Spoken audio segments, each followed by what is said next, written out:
I guess we're live. Hello, everyone. Good evening and welcome to this class. Let me just very quickly. I guess we're live.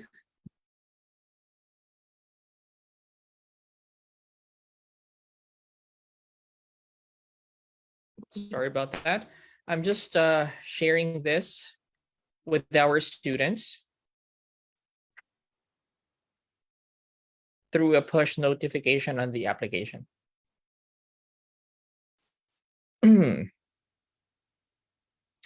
Hello, good evening, everyone. Welcome to this class. Let's make this interactive. This is going to be a live webinar on the IELTS, OET, and PTE. If you have any questions or any concerns about your different exam options for your overseas applications, let me know down the comment section on Facebook, and I will try to answer your questions in the best way I can.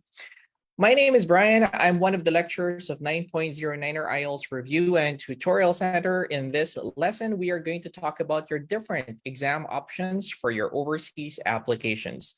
So you're decided to go abroad. You want to go to the US, probably, or Canada, Australia, New Zealand, Ireland, or wherever else that speaks English.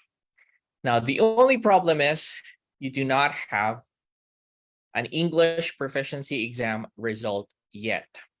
In all of your applications going abroad, whether it be for the US, for Canada, Australia, New Zealand, Ireland, or all of the other countries that I've mentioned a while ago, you cannot have your application moving without an English exam. So it is imperative that you have an English test, okay, for your overseas applications. If you don't have an English test yet, and you're still deciding what examination you're going to take, then this is actually the perfect class for you, because I'm going to help you to decide which examination is the right fit, because different folks, different strokes. Some people resonate well with other exams, while others might not actually do so well with that kind of examination. So today we're going to talk about your exam options so that you'll be a little bit more enlightened and you will understand better what options you can take and which one will be most beneficial for you and your individual overseas applications. Okay, please like this feed and also share with your friends. This is an absolutely free class. You don't have to pay anything. So if you have friends who also want to take English examinations and they're a little bit lost, they don't know where they're going to go, what pathway they're going to take, this is going to be a very enlightening session. Okay, so let's get started. So I've already introduced myself. Personally, I've taken a couple of exams. The first one is IELTS and the other one is PTE. So in my IELTS attempt, I got a 9.0 in all of the components of the test. That's for listening, reading, writing, speaking, and the overall. And the same scores as well, perfect marks in all of the components of the Pearson test of English. So I also want to share with everyone that apart from being a registered professional teacher, I'm also a registered professional nurse. So I can actually give you some insights as well with the OET. And I'm also a trainer for OET that has been certified by OET. Okay, so let's talk about first and foremost the IELTS. All right, IELTS is by far the most prominent English examination worldwide. This examination is actually taken by candidates who wish to work, study, or migrate to an English-speaking country. Also for sponsorship, sometimes it is required. So for example, for spousal or fiancé visas, you need to take the IELTS. IELTS stands for the International English Language Testing System. And this examination is actually published by Cambridge University, but we don't have Cambridge in the Philippines, so it is being administered by two testing centers in the country. The first one is IDP, or the International Development Program, and the other one is BC, or the British Council. So when you're taking the examination here in the Philippines, a common question that I get asked is, which testing center is better? Like, where am I supposed to take the examination? What testing center will give me better chances of getting a good score in the test? And the answer to that question is very simple. There's None, because the test papers that you're going to receive for both the IDP and the British Council will be exactly the same, for the reason that they're going to be published by the same institution, Cambridge University. So you're going to get the same examination. The testing standards are supposed to also be very similar. So it's just a matter of how prepared you are to take the examination. Are you well prepared? Can you get a good score in the test? It's actually the question that you have to ask yourself, and not whether this testing center is more lenient compared to the other. Probably also another thing that you need to take into consideration is the location. There are certain areas in which only one testing center, like the British Council or IDP, is providing an examination in that territory or location. So you have to also take that into consideration when you're booking your test, so you don't have to travel very far distances. IELTS is divided into 4 different components. We have listening, reading, writing, and speaking. Oh, by the way, there's a comment here from Romel, and Romel is saying, thank you, Niner. We passed our chosen exam. Wow, congratulations. And good luck on your visa application or your overseas application. All right. Okay. So now let's talk about the components. So I said listening, reading, writing, and speaking. You also get what we call an overall band score, which is the average of the 4. That's very important because there are some countries that require individual band scores for each one of the 4 components of the test, whereas others will require only an overall band score. Let me give you an example. In most student visa applications, you only need an overall band score with no lower grade than a particular level. So say, for example, the requirement of the university is for you to get a 6, then you just have to get an overall band score of 6.0. And that means to say that you have cleared your examination. You can use it for your overseas application. But there are some countries that will impose specific scores for 1 or more components. So sometimes you're required to get a score for speaking and the overall band score, such as when you're applying for an EB3 immigration status in the US. That's your employer nominated green card, kind of visa that you're going to get in the US. And for nurses who would want to go to the US, you need to take the IELTS and get a 7.0 in speaking and a 6.5 overall band score. It doesn't matter what you get in the other components of the examination for listening, for reading, or for writing, as long as your speaking examination result is 7 and your overall band score is 6.5, then you're qualified to apply. Now, that's different when you're applying to the UK, because if you are a nurse wanting to register with the NMC, you need to get a straight 7. That's 7 in listening, 7 in reading, 7 in speaking, 7 overall band score with a 6.5 in writing. So you see, IELTS is not a pass or fail exam. It's not like when you take this examination, you'll get a stamp on your test result form that indicates that you've passed the examination or you flunked your test. Nothing like that is going to be marked on your test result form. There is no indication that you have passed or you have failed your examination, because this is essentially not a pass or fail test. This examination is actually being provided to candidates for them to be able to test their language proficiency. And the one that sets the bar is not IELTS. It's actually the admitting or accepting institution. So it can be the school or university. It can be the immigration body, or it can be the consultancy that you're applying to that will set the bar or the standards for IELTS. Okay, so that's it. You need to know what scores you need to get for the test, because I get this very common question. How much time do I need to prepare for the IELTS, for the OET, or for the PTE? How much time do I need to spend to be able to clear the test? And that will depend on 3 factors. Number 1, your current language level. Are you already good in English? Is your English fairly okay? It just needs a little bit of tweaking and you can pass your examination. Number 2, what is your target score? If your score requirement is lower, then you could expect that you just have to review or prepare for your examination for a shorter duration of time. And if your requirements, however, are much higher, then it will take more time.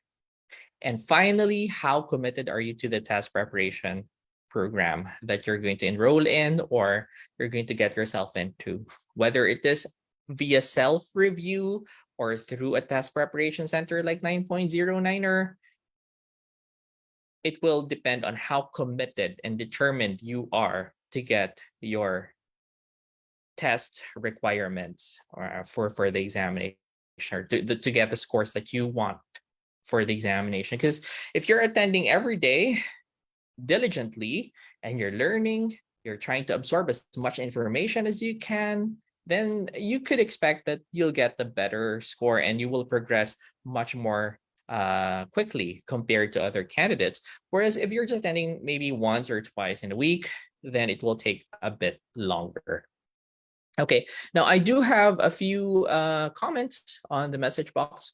Mark is saying, thank you, Sir Bri, and the whole Niner family. All right. Okay, so Heidelina said, nood ba rin tayo, Romel? All right, so yes, we have some people who are tagging their friends. Thank you so much for tagging your friends. We're going to have an insightful discussion tonight about your 3 different exam options for your overseas applications. Okay, right now, let's now move on to some complexities about the IELTS. I'm going to talk about the different subtests in a bit, but let's talk about some complexities about the IELTS.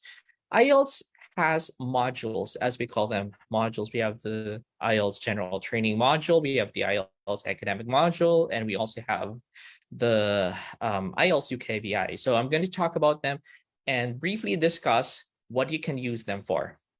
So the academic module is used mainly for student permits, for the bridging program course overseas, if you're a nurse here and you want to take a bridging course, and for working permits as well, for professionals who are seeking professional registration in a foreign country. So for example, you are an engineer here in the Philippines, and you also want to work as an engineer in Canada and get registered with their boards of professions in Canada. You have to take the general training, the academic module for that purpose. All right, so if you're a nurse here and you're wanting to register with the NMC of the UK to be able to practice nursing in the UK, you have to take the academic module for that.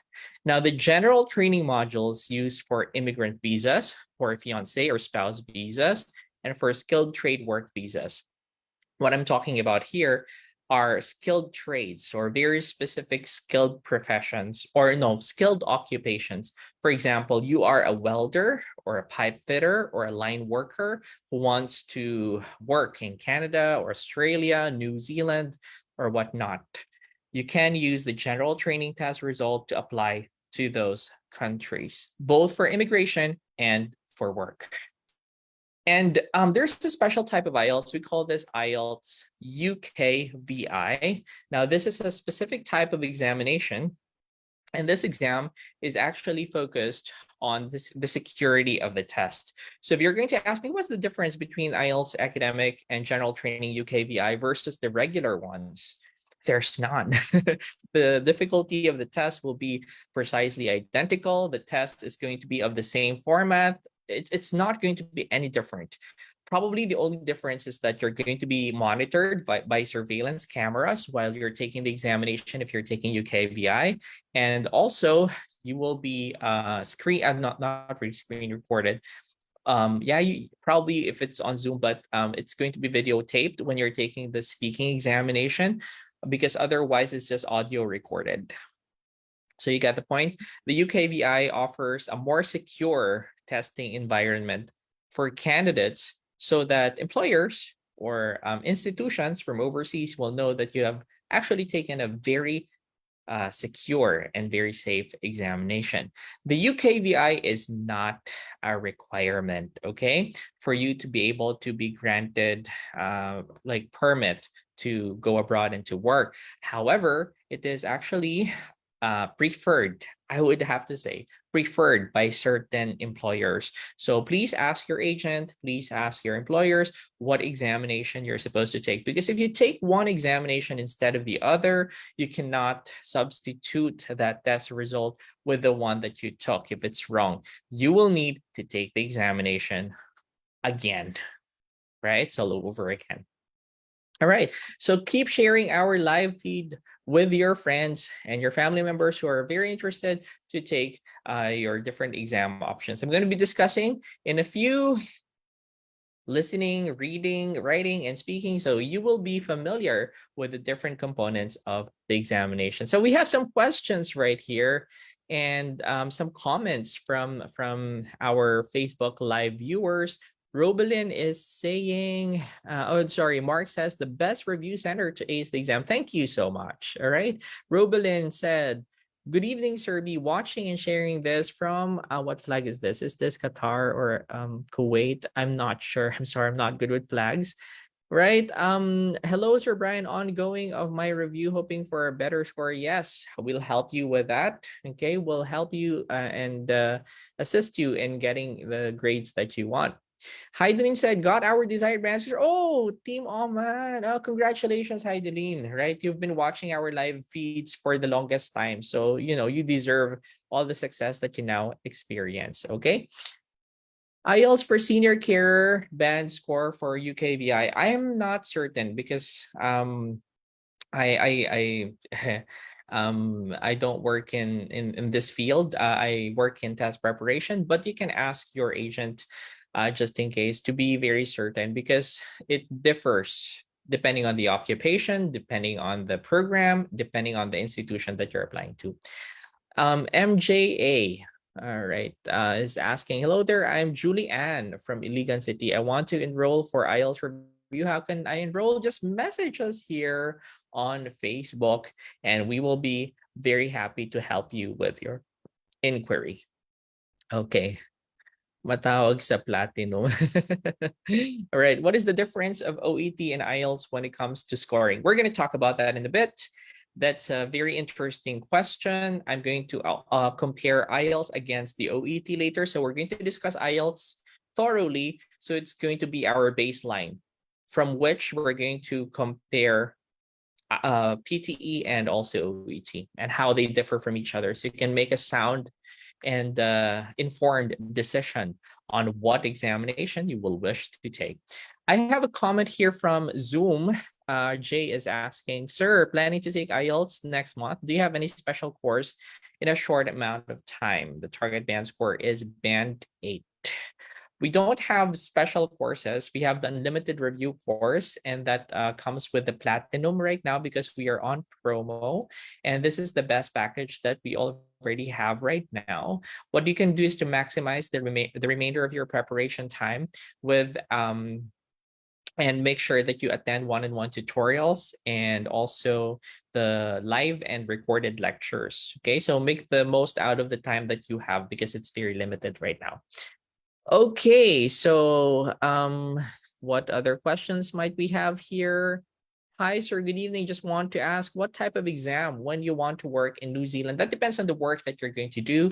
Again, if it's a skilled trade, then you will have to take general training. If you're going there as an immigrant, then you have to take the general training. If you're planning to apply for reciprocity or you're applying for, say, for example, work permit as a professional and get registered there as a professional as well, it might be the academic. If you're applying to go there as a student, you will have to take the academic module. So you have to know what your purpose is. It's not the country, it is the pathway that you have chosen.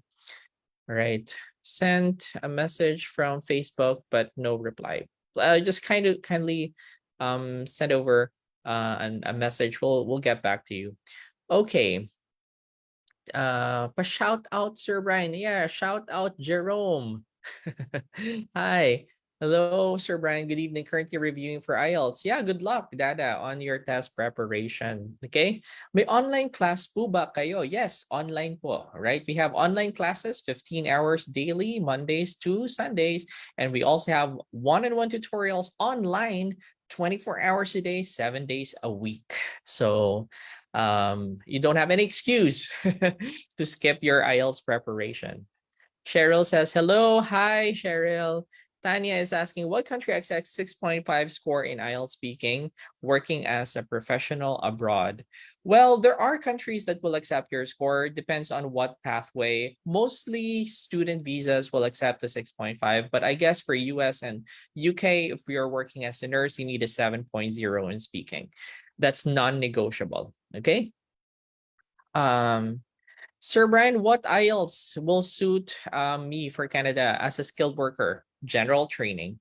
Shout out, sir. I passed my IELTS last time. You guys inspired me. Zane, congratulations on your success, right? Thank you so much for sharing your experience. Okay. All right, and now let's continue with the discussion. I would like to talk about at this point of the discussion the different exams that you have, the subtests for IELTS. We have listening, we have reading and writing and speaking. Let's start with the listening subtest. For the listening examination, you have a total of 30 minutes to listen to a number of different recordings, and you will have to answer questions on what you hear. This is a listening or oral comprehension examination. You will actually hear all of the answers from the recording, and all you need to do is to wait for the answers to be mentioned in the recording. So that's it basically for the listening exam.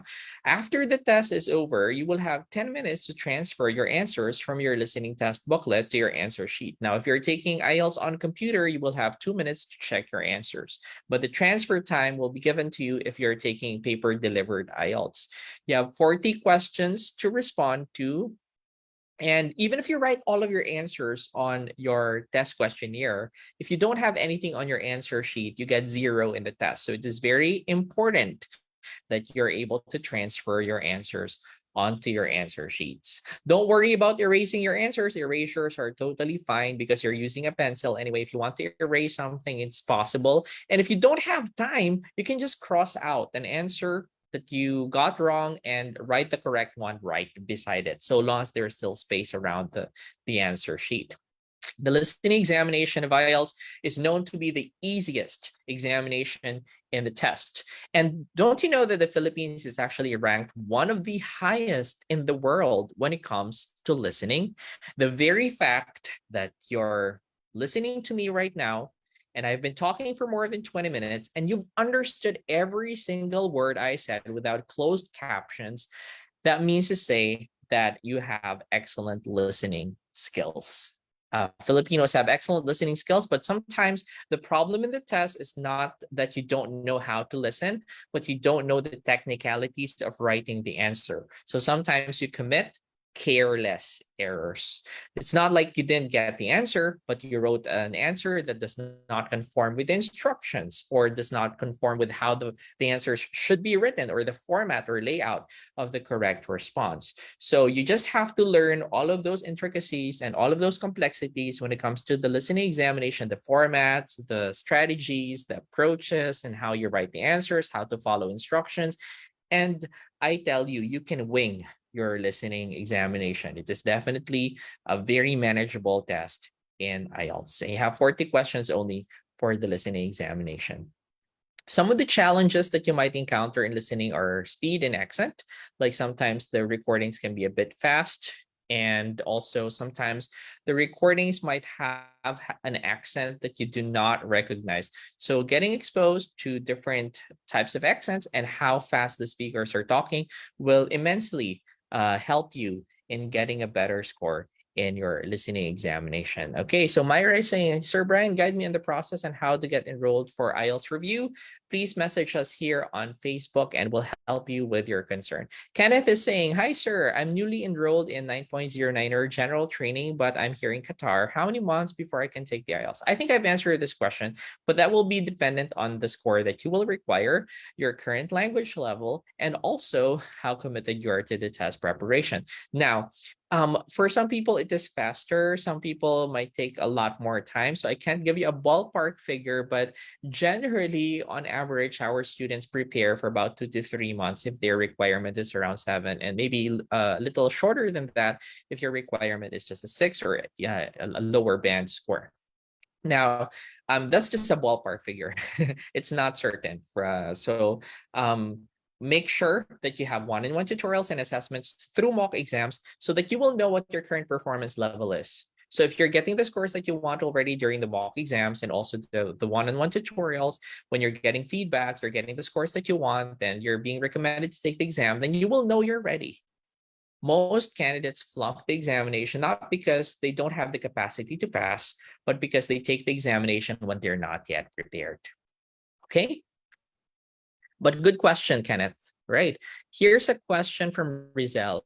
Hi, sir. Are we allowed to take notes on paper while taking the exam on computer? Good question. Now, when you're taking the computer delivered IELTS or IELTS on computer, as we call it, you will be given a sheet of paper. It is not necessarily a scratch paper, but it will actually contain your personal information alongside your login information for the computer for when you're going to log into your account already. Now, besides that information, the page is pretty much empty, and you can use that as your sheet of paper for scribbling down notes. It's possible. And you're also going to be given a pencil anyway. So if you want to scribble down notes, that is totally fine. You can use the paper that's provided for you. It's going to be collected after listening. You're going to be given a different login for the different parts of the examination. So you can also use those sheets of paper to write notes if that helps you to get the right answers. So that's a very interesting question.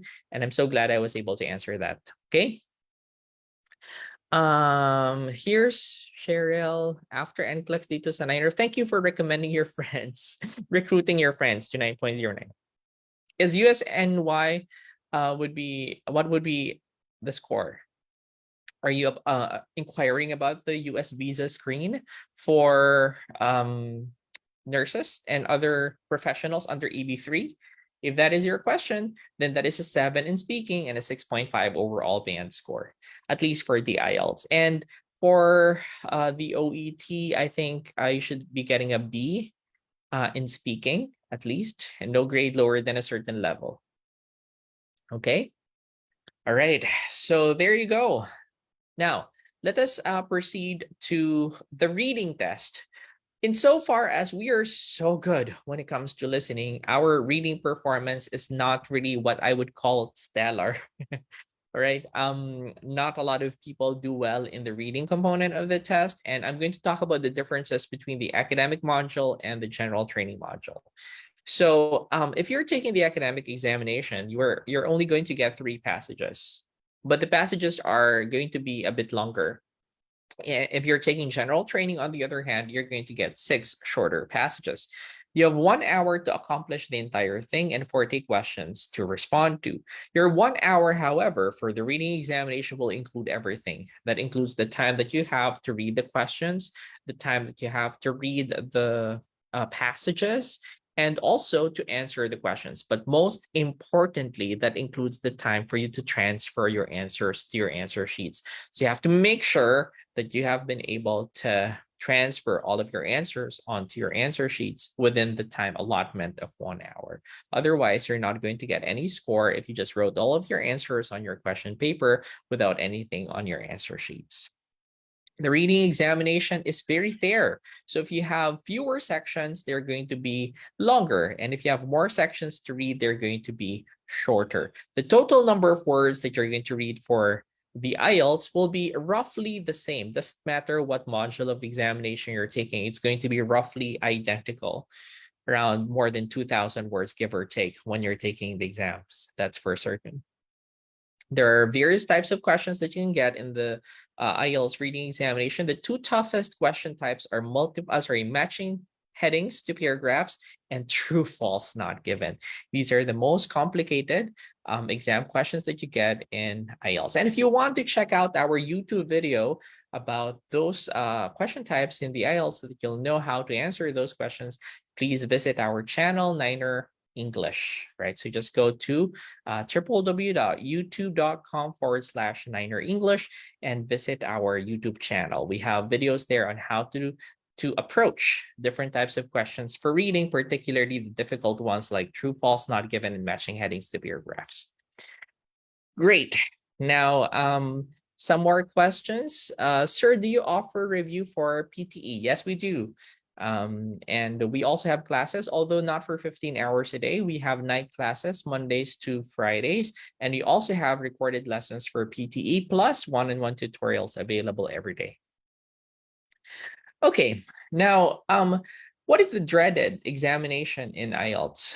Because reading is not so unfamiliar to Filipinos. It is very, very close to the reading exams that you've had when you were a child. So, for example, when you applied for college admissions or high school, or when you applied for jobs, it's very similar to that. You're going to get a passage, you have to read the passage and answer questions about the passage that you've read. So, very familiar.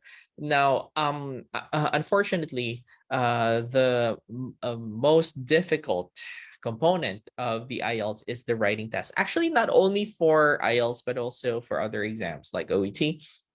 It's really hard to get a good score in the writing component.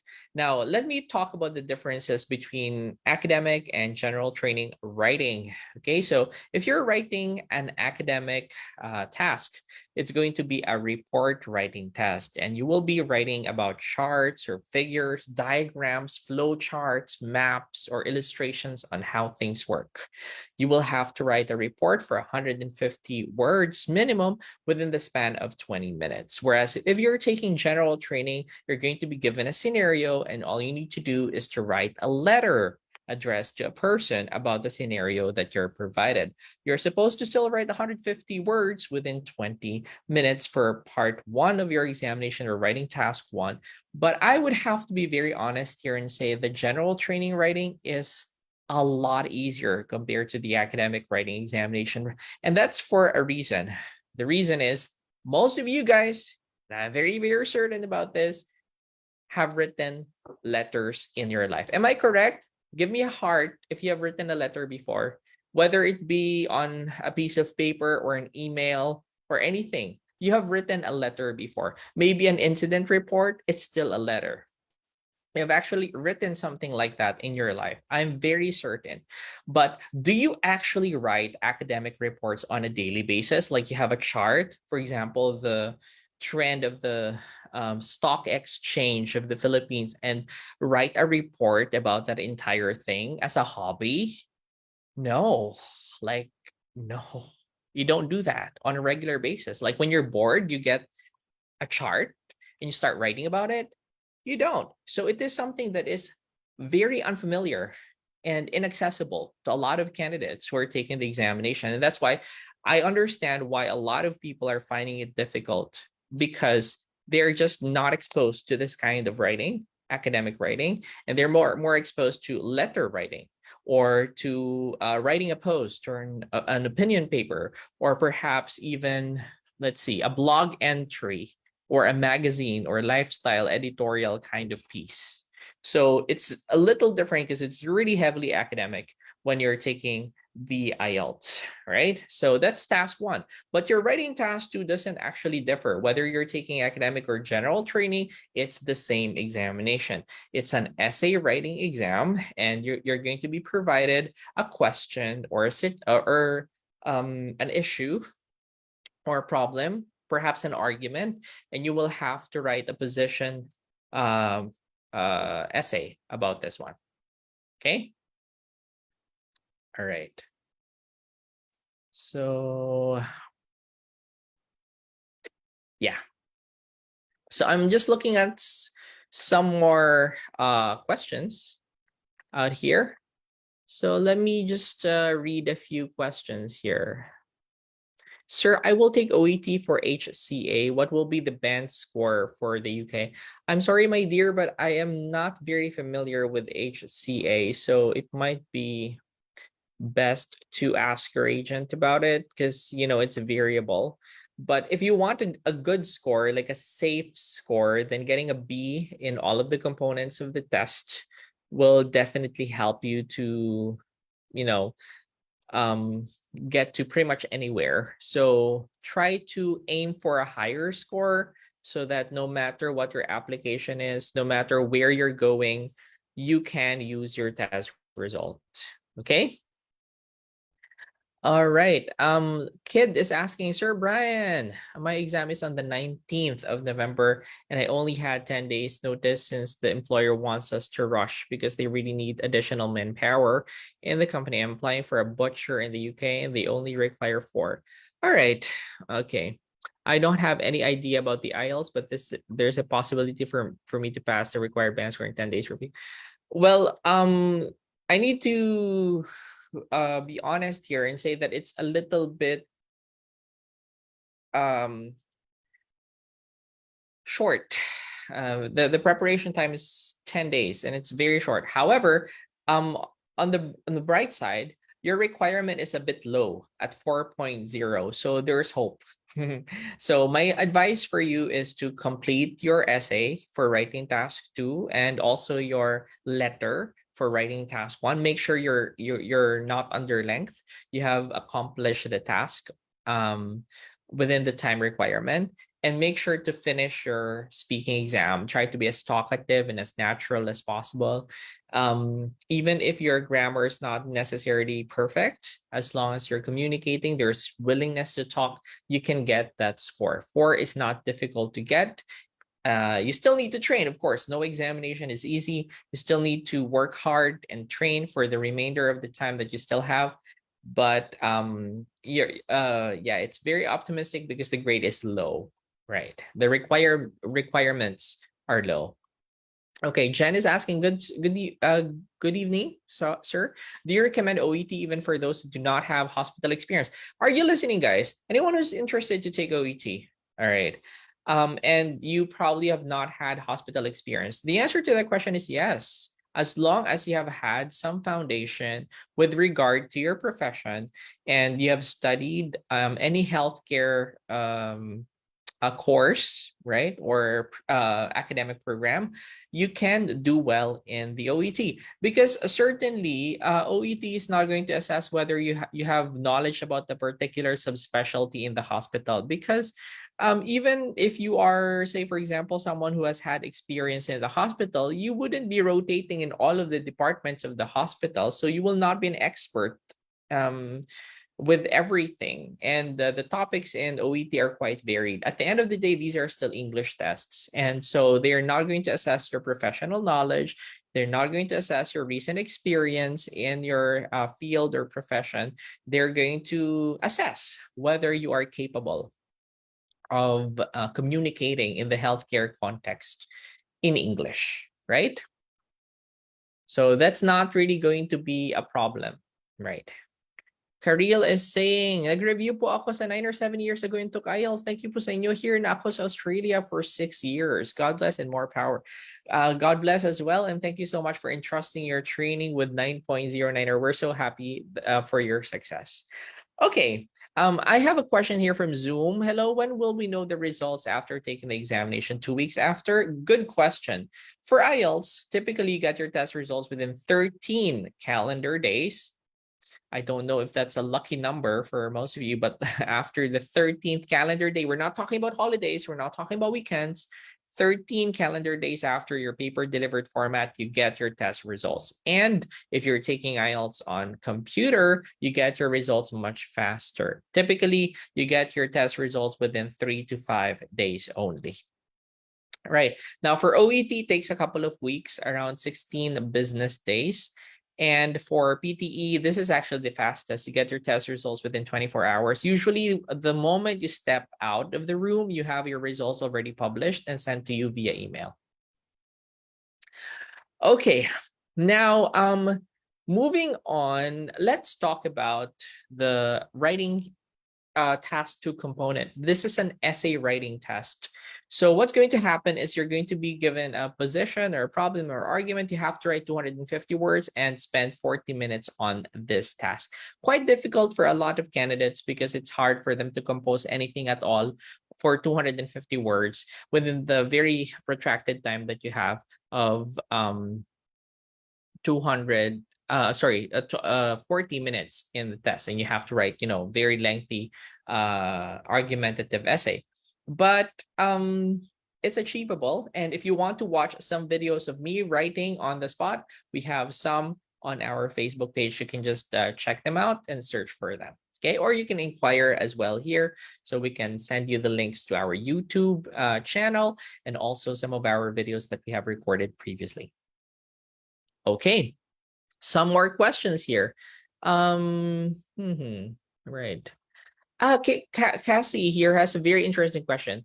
Ano po ang required scores for each subtest if immigrant for Canada po ang application? Good question. Because when it comes to immigration, the required scores are different because you have a minimum requirement and a maximum requirement. Now, the minimum requirement will ensure that you qualify and your paper is not going to be neglected or ignored, but it's not going to guarantee that you're going to get invited because it's very competitive. So if you want a really good chance of getting to a foreign country like Canada, in Canada for the express entry program, you need at least a 6.0 in all of the components of the test. But if you get 8.5 in listening, an 8 in reading, and 7.5 for both writing and speaking, you get perfect scores for your language. And so you get more points compared to other candidates, and you will be more likely to get drawn into the entry pool compared to others as well. Cassie is asking required scores. I've already answered. I'm sorry.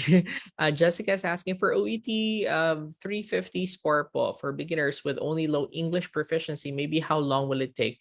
On average, 2 to 3 months. 3 months will be best, I guess, if the proficiency is a little bit low. But again, you will know because you might actually not know that you are skilled enough to take this exam. It's like you have the competency, you have the proficiency, but you have not been able to tap into your inner talents and abilities yet. So you will know when you have training because your coaches will guide you, will let you know whether you're ready to take the exam or not yet.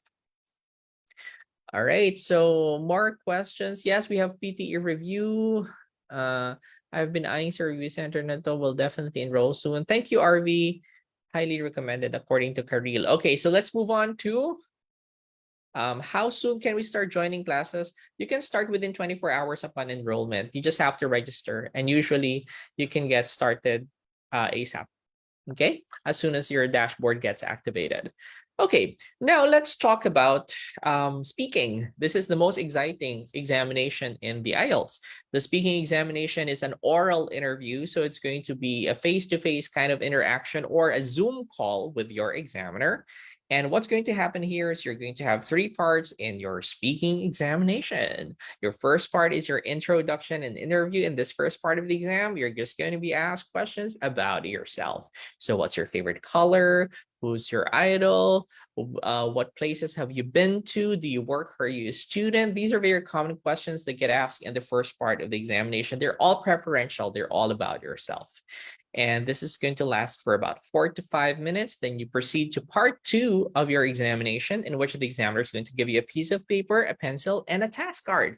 The task card contains the topic and some sub-questions. This is more of an extemporaneous speech. Have you ever had one before? It's not impromptu. It's somewhere in between the prepared speech and the impromptu speech. It's not very spontaneous because you have preparation time for 1 minute.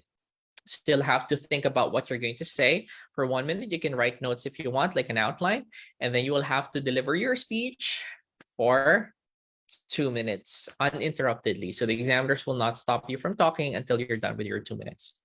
And then after that, your part 3 comes after, and your part 3 is going to be a discussion portion in which the examiner is going to ask you more in-depth abstract and conceptual questions. So in short, a bit more difficult compared to what you get in part 1 of the test. And then your test is over. Speaking is just for 11 to 13 minutes. On average, 11 to 14 minutes. Around that much. It's not going to exceed 15 for certain. So it's very, very short. Okay, and then all you need to do is to wait for your test results to be released 3 to 5 days for computer delivered and 13 calendar days for paper delivered IELTS. Okay, Rizal is asking, sir, ano required band score pag caregiver sa Canada? I think 5, but I'm not sure. It depends on what your pathway is, but I think 5 is good enough. Okay, so where are we now? we're done with the IELTS. But I understand there are healthcare workers here. Can you give me a heart if you are a healthcare worker? For example, you are a nurse or you are a doctor. If you're a nurse or a doctor, kindly give me a heart. I just want to know how many doctors or nurses do we have here? Because sometimes you're fixated on taking just one exam, but that exam is just not, oh, we have a lot. Okay, that exam is just not the perfect fit for you. So, or maybe you've been burned by IELTS before, like, you've taken the examination multiple times and you're not successful in getting the scores that you want. And maybe you're looking for an alternative. Now, I need to warn you though, before we proceed to this discussion, that this examination is considerably more expensive compared to the IELTS. Now, I just want to talk about the price of IELTS right now. It's 11,990 as of this date, and that's in Philippine pesos. Whereas the OET is 587 Australian dollars. And when you convert that to Philippine money, that's around 23 to 24,000 bucks. It's quite expensive. No, it's really expensive. So you cannot afford to flunk this exam. But let's talk about the OET for a bit, just so some people might be enlightened if this is really the perfect choice for them. The occupational English test. This is an examination that is by Cambridge Box Hill, and this assesses the English language proficiency of healthcare professionals who are seeking to practice or to register in an English speaking environment or country. OET basically replicates the kinds of tasks that you will be exposed to when you're already abroad working as a nurse there, the kinds of communication that you will be experiencing overseas, right? So that's the kind of things, the kinds of things that you're going to get in your OET.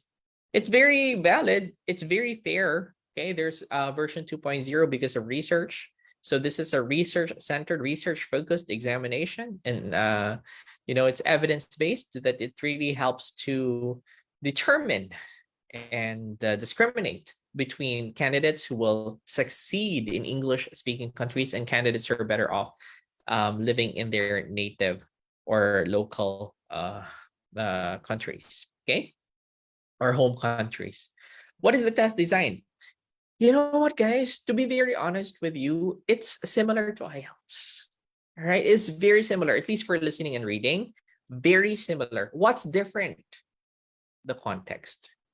So sometimes in IELTS, you will receive passages that are not very interesting to you. So for example, you received a passage about whales or sharks, glaciers, ice caps, right? And you're not interested. History, all right? Ancient civilizations, relics and artifacts. So sometimes these are the things that you get, and you are not interested in them. You can't find any joy in what you're listening to or what you're reading. And sometimes you get very bored listening or reading, that your performance is affected because it's something that does not connect well to you. Now, that problem is eliminated when you're taking the occupational English test because it is a relatively more relatable examination. The passages and the sections that you're going to get for listening and for reading are going to be about your profession.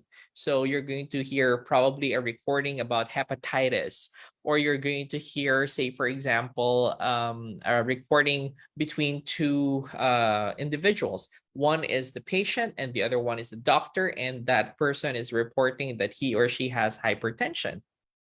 Or maybe in the reading part, you will actually receive a passage about how to dress a wound, or how to apply cold compress, or how to deal with a paracetamol overdose, or how to insert an NGT. Right? So these are the kinds of passages that you're going to get. So they are naturally, oh, sorry about that. They're naturally more relatable compared to what you get in the IELTS. So that's the advantage, right? Now, one question that I received a while ago is, how is this differently scored from the IELTS? Well, the scoring system of OET is from 0 to 500, or A to E. And for IELTS is 0 to 9, 9 being the highest. with half and whole band scores. In OET, you have numerical and letter equivalents for the numerical scores that you're going to get. Let's talk about B, because that's usually the benchmark. B, or 7.0 in the IELTS. 7.0 in the IELTS is 30 over 40. If you have 40 items in your listening or reading examination, you need to get 30 points.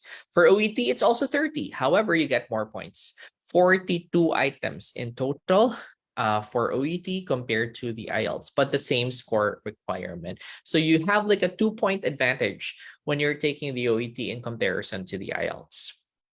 All right, so I will just answer a few questions here. I'm seeing a lot of healthcare professionals who are interested in this one. So if you have, again, a lot of friends of yours whom you also want to invite over, please share this meeting with them.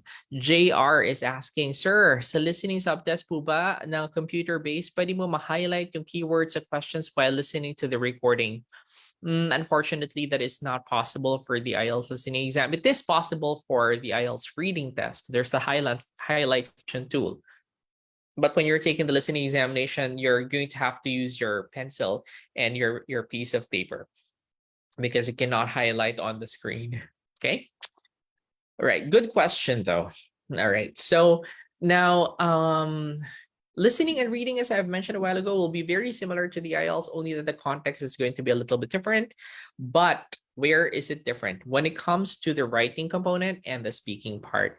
Now, the writing component of the examination is a little different because you're not just going to write a letter for OET, and you're not impelled to write 250 words. You're just supposed to write 180 to 200 words, so a little bit shorter within the 45-minute time requirement that you're given for OET. Now, you are supposed to write a professional letter that is addressed to another healthcare professional typically. So you're supposed to write to another nurse or a doctor perhaps, or maybe a nutritionist or dietitian, or maybe an occupational or physical therapist. And you just have to hand over a patient. Do you do that, guys? Give me a like. Do you do that? Hand over patients. In the Philippines, we call that endorsement. Do you do that? Every single day. Like you have the notes of the patient and you hand it over to another person, but in writing. Okay, so in written form. So you have the entire list of case notes, like everything that has happened to the patient, the condition of the patient, updates about the patient, everything about maybe the social and medical background of the patient. And what you need to do is to select which ones you're going to include in your letter and which ones you're not going to include. You're also going to exert a little bit of effort trying to paraphrase things and not use the exact same words that you're going to see from the case notes, and try to tweak things up so that it sounds a little bit different, and it will show your advanced level of English to your examiners, right? And most importantly, you have to organize your letter so that it's very well laid out, and the person who's going to read your work will understand better what you have written. It's very clear. You have a greater chance of succeeding in your occupational English test or writing examination. All right. So if you're going to ask me, well, I'm not going to say that writing for OET is easier because it is also something that requires considered skills. And it will require a lot of learning on how to select the correct case notes. But it's, I guess, a little bit more manageable in the sense that it's shorter compared to the IELTS. Right? So for 40 minutes in IELTS, you're supposed to write 250 words. Here, for 45 minutes, you're supposed to write only 180 to 200 words. So a bit shorter, right? Compared to what you get in the IELTS. And IELTS still has writing task 1, which is for 150 words, give or take, within 20 minutes. Okay? So that's one of the disadvantages. You have a lot of tasks for IELTS, and OET have fewer tasks. And the only downside I can see is that it's going to be more expensive, right? So if you flunk it, you have to pay a lot of money once again. Okay. Now, the speaking part is even more exciting, guys, because it's going to be a role play. Now, I have a quick question before I proceed to the speaking discussion, guys. Do you talk to your patients? I'm not saying in English, but do you talk to your patients? Do you communicate to your patients? Like when you go and greet your patients, you're like, kumusta po? Magandang araw po. Right. Okay. Do you do that? Kukuha lang po ako ng dugo. Ganyan. Right? Mag-meds lang po ako. Ganyan. Kukunan ko lang po kayo ng presyon. Yeah, you actually do that in your language, right? In our language, I'm sorry. Oh my gosh, I'm not Filipino anymore. Sorry. In our language or in your native dialect, or maybe in a different language when you're working overseas, but you hardly do it in English, right? What will happen is in your OET, it's the same experience. You're going to be confronting, or you're going to be facing a person who's going to act or play the role of the patient, or a relative, because sometimes you don't deal with the patients, right? You deal with the relatives of the patient or the caregiver of that patient, and you're going to explain to that person what you explain daily at work, but only in English. Right, so go and say, good afternoon, my name is Brian. I'm one of the nurses here in the ward, and I'm supposed to take charge of your care today. I can see here from your chart that the doctor recommended blood transfusion for you, and I think you have already been informed a while ago of the procedure, but I can see some apprehension on your part. So can you tell me more about what worries you about blood transfusion? Right, things like that in the exam. So you're not going to be asked, let's talk about shopping. Why do you think are people shopping more often these days? You're not going to be asked questions about anything under the sun. The questions here that you're going to ask and you're going to have to deliver will be related to the case that you're going to be provided, and very similar to the kind of communication that you're going to have in the hospital or in the clinical setting or in the community, right? So communication is actually very important. So Nadine is correct here.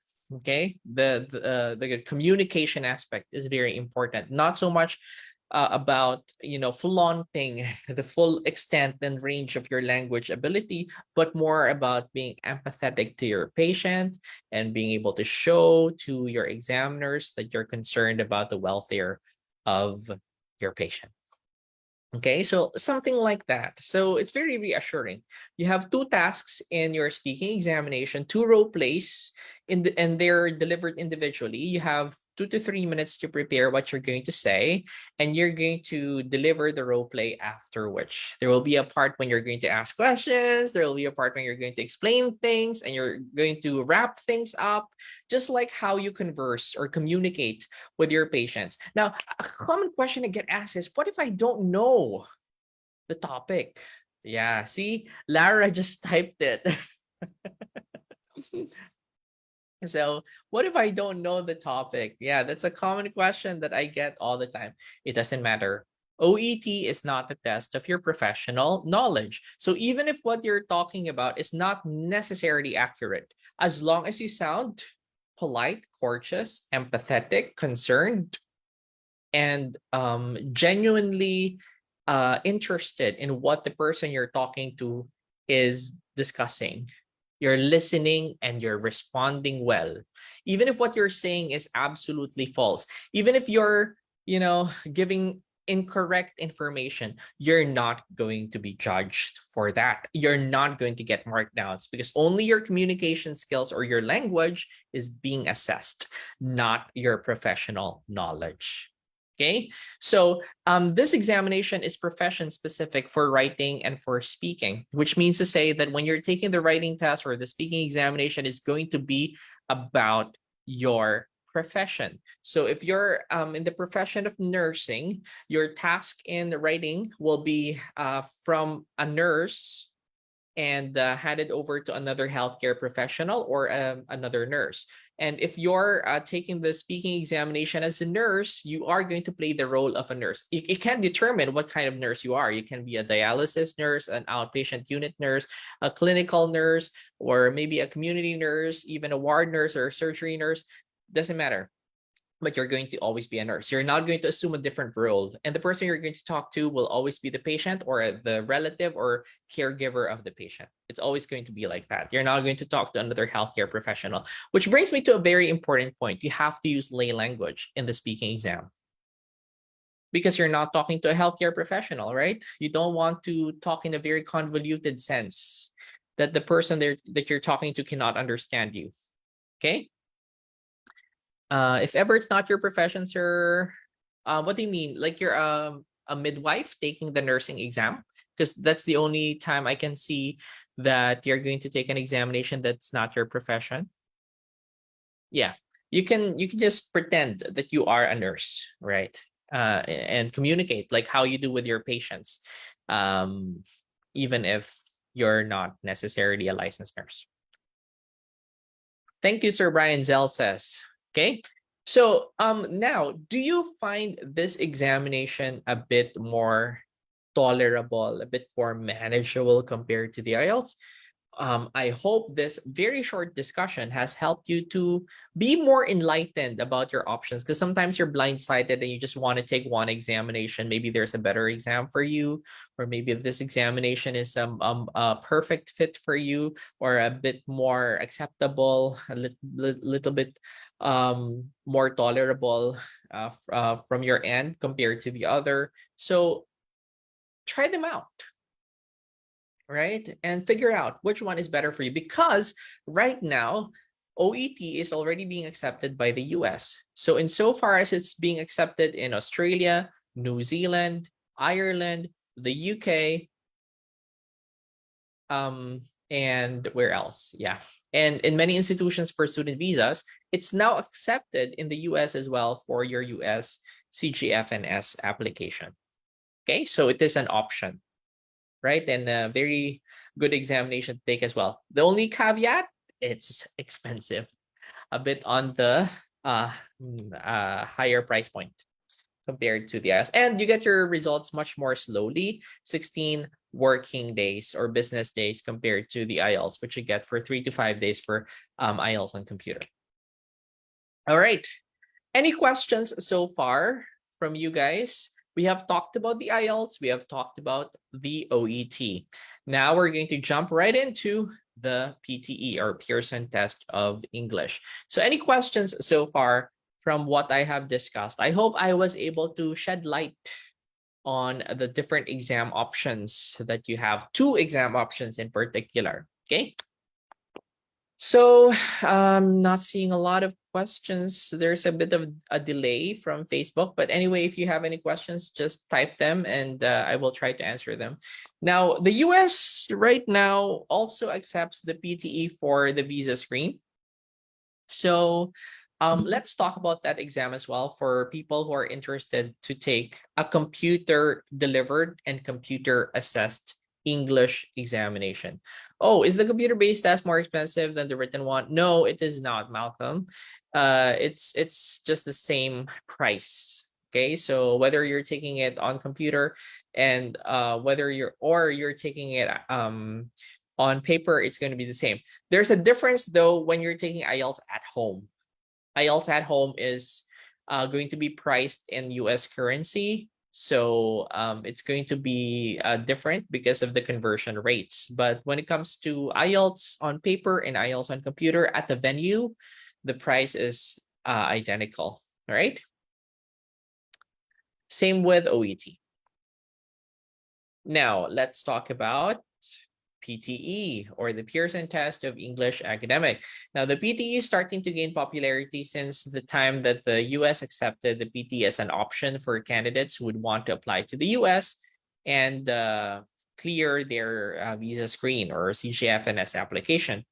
The PTE is designed to test your language skills. This is a language-focused examination. Asking for a friend, Kemuel is asking, is the IELTS at home not accepted for US visa screen? There is no mention of it. And there's no indication as well on your test result form that you have taken the examination at home.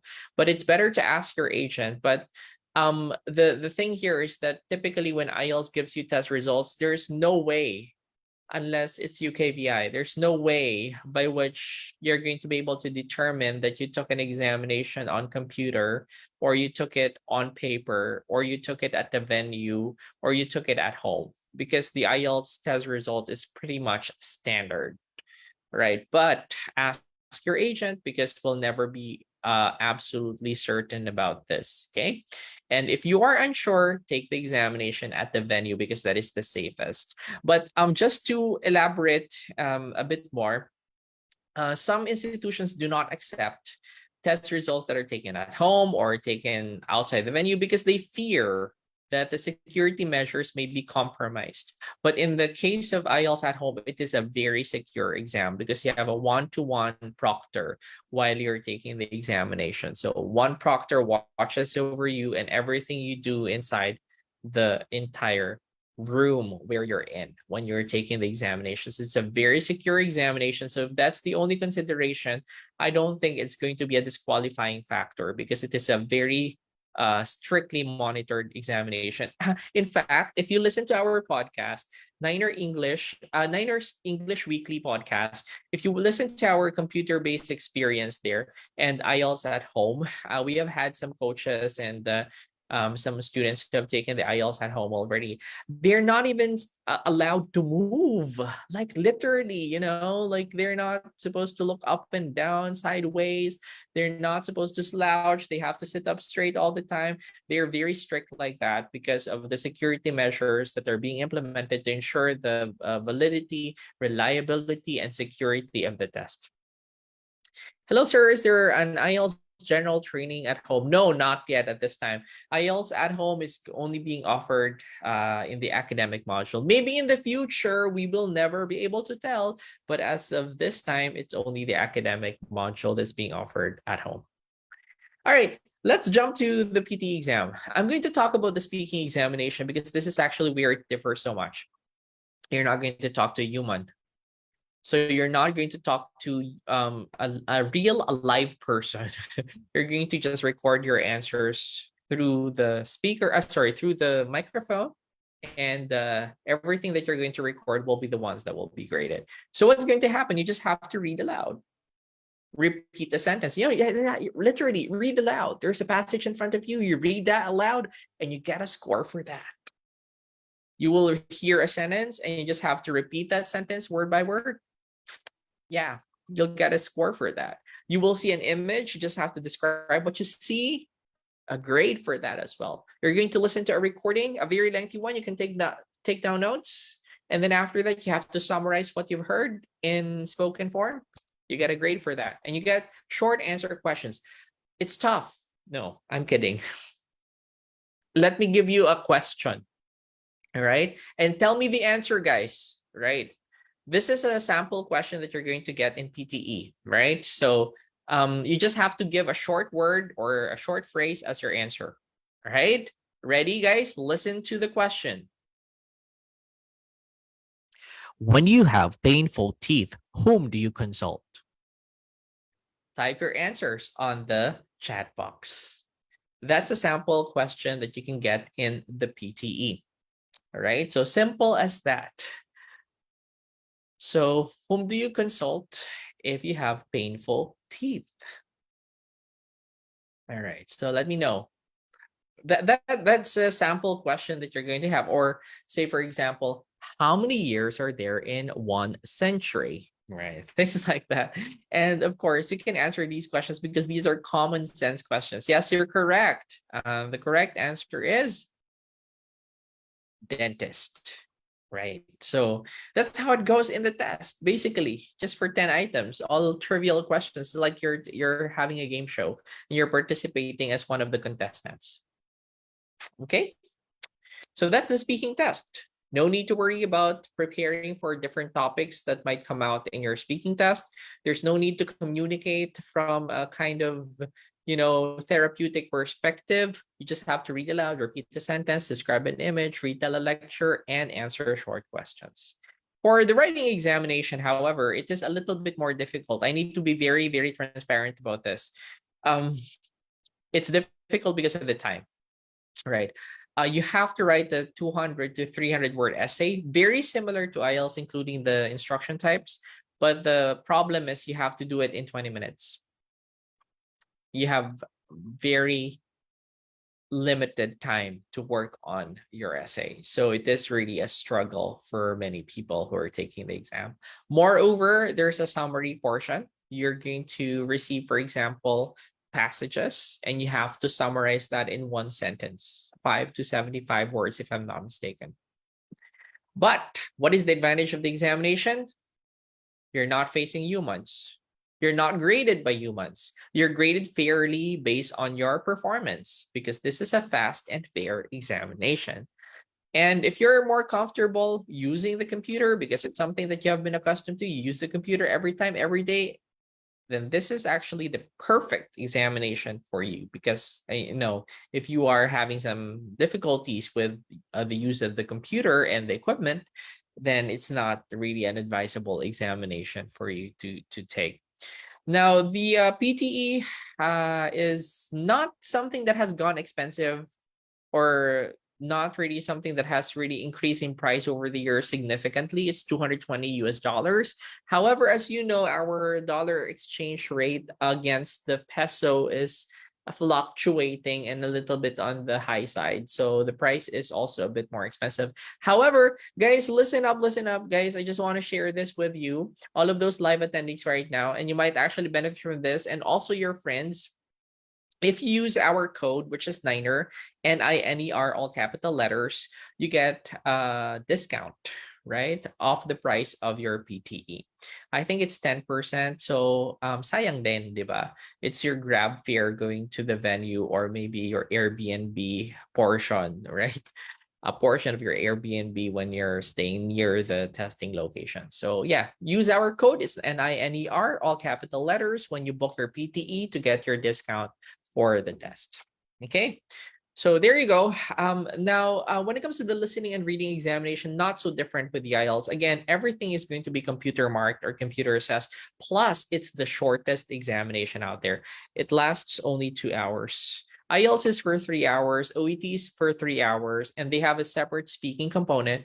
Here, you get everything in just a couple of hours. It's just 2 hours and you're done with the entire test. So if you're looking for something fast and fair, this is actually an examination that you should take into consideration and look into when you're taking your exam. But the problem with PTE, however, is that it's not accepted in all of the countries around the world. So there are plenty of institutions that are not accepting yet the PTE. I think majority of the institutions learning and like universities, academies, and colleges accept the PTE. Yeah, the majority of them accepts the PTE. But when it comes to working visa, for example, going to the UK as a nurse, or when you're applying for your US CGFNS, sorry, you can apply for US CGFNS when you're applying to certain states in the US. It's not accepted in all of the states of the US, right? When you're applying to the UK or Canada for immigration or for work, it's not accepted. So there's limited value to it. You can use it for the US CGFNS visa screen, and also you can similarly use it for your immigration to Australia. You can use it for immigration to New Zealand. You can use it for all visas in Australia, but you cannot use it in the UK. All right, so you cannot use it in Canada for immigration or for working permit. So there are some limitations when you're taking the PTE. So think thoroughly and carefully before you book this test, because it might not be the perfect fit.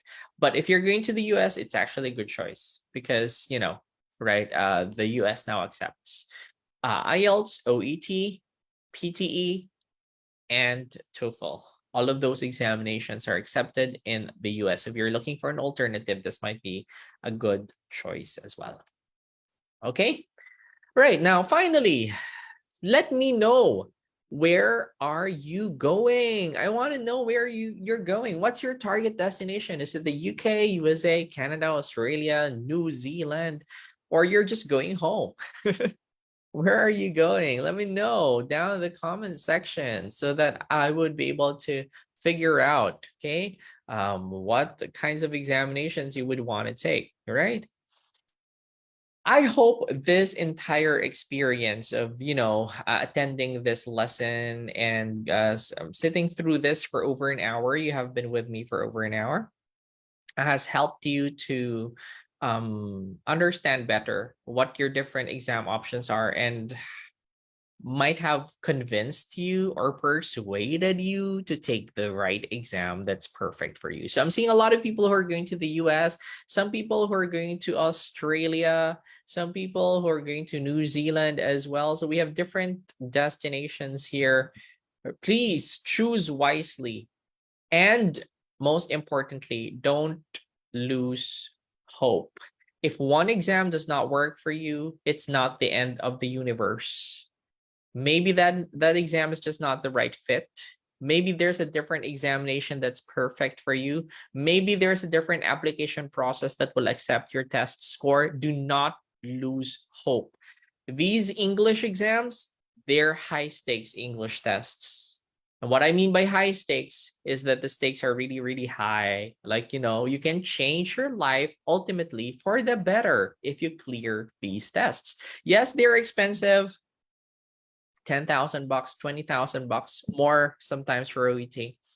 But these are life-changing tests. If you can splurge on a lot of different things that you do not need, right? Like you can splurge on expensive clothing, expensive shoes, expensive accessories, dining out.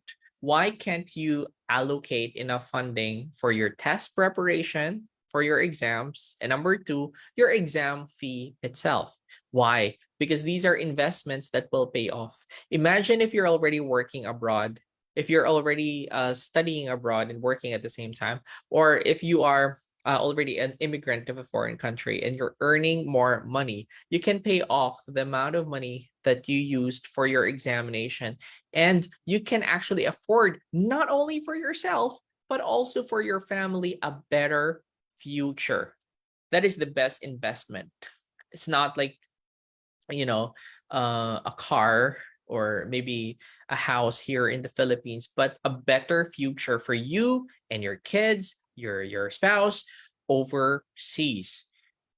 Never lose hope.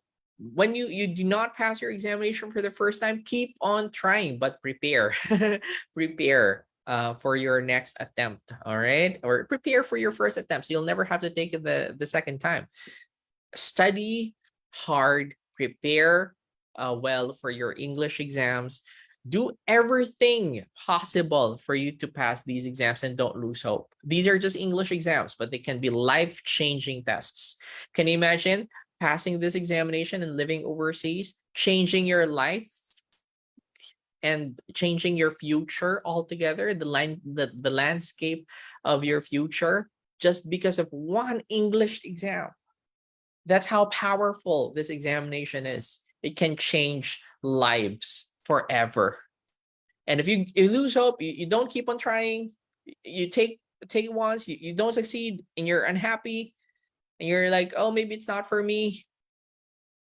Sometimes dreams in life do not come to you. You need to chase your dreams. You have to chase your ambitions in life because not everything comes to you in a silver platter.